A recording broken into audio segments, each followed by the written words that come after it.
People think of pirates, they imagine adventure, freedom, and hidden treasure. But the real pirates of the Caribbean were not movie heroes. They were ruthless survivors, shaped by war, poverty, and greed. They robbed the richest empires on Earth, turned the Caribbean Sea into a battlefield, and forced the world's greatest navies to hunt them down. This is the true, untold history of the real pirates of the Caribbean. The story begins in the late 1500s. At this time, the Caribbean Sea was the heart of global trade. Spain controlled massive territories in the Americas and extracted unimaginable wealth: gold, silver, sugar, and spices, which were shipped back to Europe in heavily guarded fleets. These treasure ships sailed predictable routes, and wherever there was gold, there were men willing to risk everything to steal it. At first, these sea raiders were not criminals, they were privateers, sailors officially authorized by governments to attack enemy ships during wartime. England, France, and the Netherlands encouraged privateering as a cheap way to weaken Spanish power. Privateers were heroes when they won, and criminals only when they lost.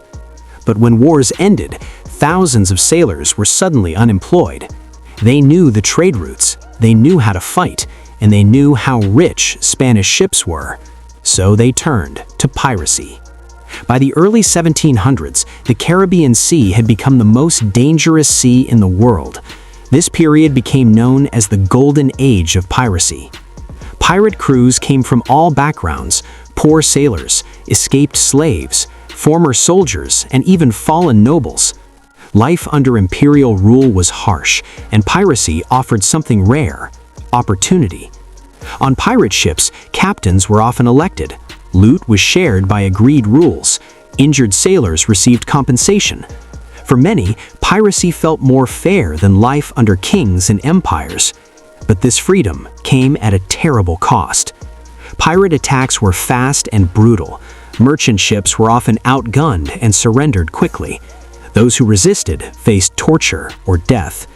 Pirates relied more on fear than force. A black flag on the horizon could cause entire crews to surrender without a fight. One of the most feared pirates was Blackbeard, born Edward Teach. He was tall, intimidating, and carefully crafted his image. During battle, he tied lit fuses into his beard so smoke surrounded his face, making him appear demonic. Blackbeard rarely needed to fight. His reputation alone broke enemy morale. In 1718, he blockaded the port of Charleston, South Carolina, stopping all ships and holding the city hostage. But his reign of terror did not last. British naval forces tracked him down off the coast of North Carolina. After a violent battle, Blackbeard was killed. He'd been shot and slashed multiple times, yet still fought until the end. His head was cut off and displayed on a ship's bow as a warning. The age of pirates was ending. Another famous name was Captain Henry Morgan. Unlike most pirates, Morgan operated with government support. He attacked Spanish ports, looted Panama City, and became incredibly wealthy. To Spain, he was a criminal. To England, he was a hero. Instead of execution, Morgan was knighted and later appointed governor of Jamaica. His life shows how piracy and empire were deeply connected. Among these men sailed a woman who shattered every rule of her time, Anne Bonny.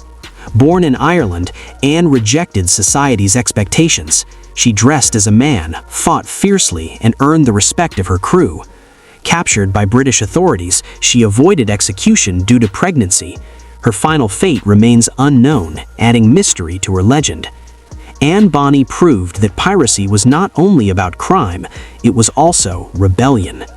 Pirates did more than attack ships, they created lawless communities.